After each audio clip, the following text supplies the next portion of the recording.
In this video, I'm going to show you how to connect FXPrimus to MT4. Now, the first thing you have to do here, when you are inside your dashboard, you want to go to Trading Accounts and create your account for MT4. I'm going to create a demo account over here, but of course, if you want to, you could also start with a real account. So the process is going to be similar, just follow my steps. I'm going to click on Create Demo Account. And then here, as the platform, you want to select MT4 and click on Create Demo Account. What that's going to do is it's going to basically create your account. And what's very important is, of course, it's going to be here on the list. However, you'll receive your login credentials onto your email. So make sure you go to your email, and that is where you'll be able to just see your account credentials you can sign into MT4 with. So the MT4 ID and the password, as well as the server.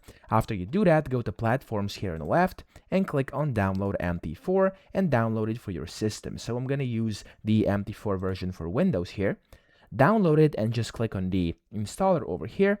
This is going to open up this installer window where you can then go ahead and click on next and then wait for like 10 seconds for this to actually install. And when that's done, you'll get a button down here which is going to say finish, and then is where we're going to basically sign in. So here in just a few seconds now, it should be popping up. There we go. I'm going to click on the finish button.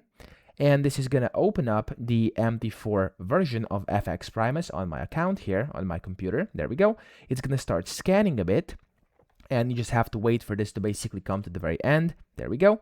And then you want to click on this X button, which is going to open up this Primus Markets MetaTrader 4. And here you have the login, the password, as well as here, as you can see, the server. So inside your email, you'll have direct credentials. You're going to have to put it in here. So the MT4 ID is going to be your login. There we go. And then the password is going to be inside your email as well. You want to paste that in. And then you also have the server, which for me is a demo one, which means a practice account. Now, if you have a live account, it's going to say in your email which one of these you have to use. Then I'm going to save my account info. You can do that if you want to, but it's not necessary. And I'm going to press on login. And just like this, as you can see, I'm now logged into my MT4 platform with my FXPrimus account. So that's how to do it. I hope this video helped you out. If it did, please subscribe to the channel and help me out as well.